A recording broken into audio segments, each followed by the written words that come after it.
आज मी तुमच्या समोर आणत आहे आकड्यांच्या पलीकडची एक वेदना, एक असहाय्य हाक आणि एक प्राण गमावलेली लहानशी मुलगी वेदिका.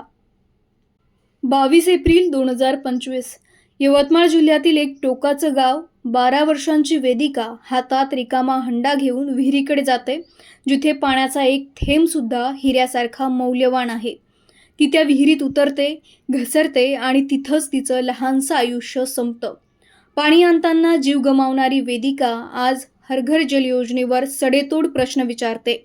भारताने हर घर जल योजनेअंतर्गत 2019 पासून 3.6 लाख कोटी खर्च केलेत. महाराष्ट्रात सरकार सांगतं 80% घरांना नळाद्वारे पाणी मिळतंय, पण सत्य हे आहे की ग्रामीण भागातील 4 पैकी 1 घर अजूनही तहानलेल्या अवस्थेत आहे.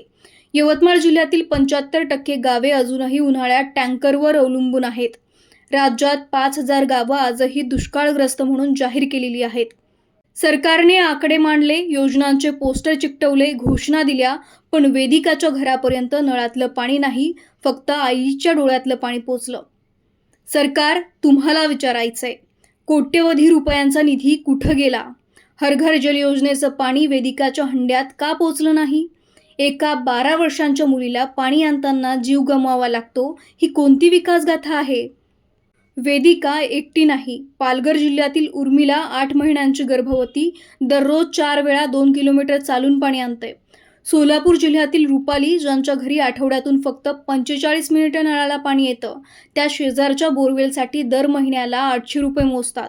बीडच्या ज्योती आणि अशा दररोज लाखो महिला आणि मुली आपल्या देशात पाण्यासाठी आपलं आयुष्य धावत घालवत आहेत आणि त्यांच्या आयुष्याचं मोल एका फोटो सेशनमध्ये झाकलं जातं. हा हल्ला सीमारेषेवरून आलेला नाही, हा हल्ला आपल्या उदासीनतेतून झालेला आहे. सरकारचे आकडे झळकत राहतील, पण प्रश्न तिथंच राहील, पाण्याच्या थेंबासाठी जीव द्यावा लागणारा देश तो खरंच विकसित भारत आहे का?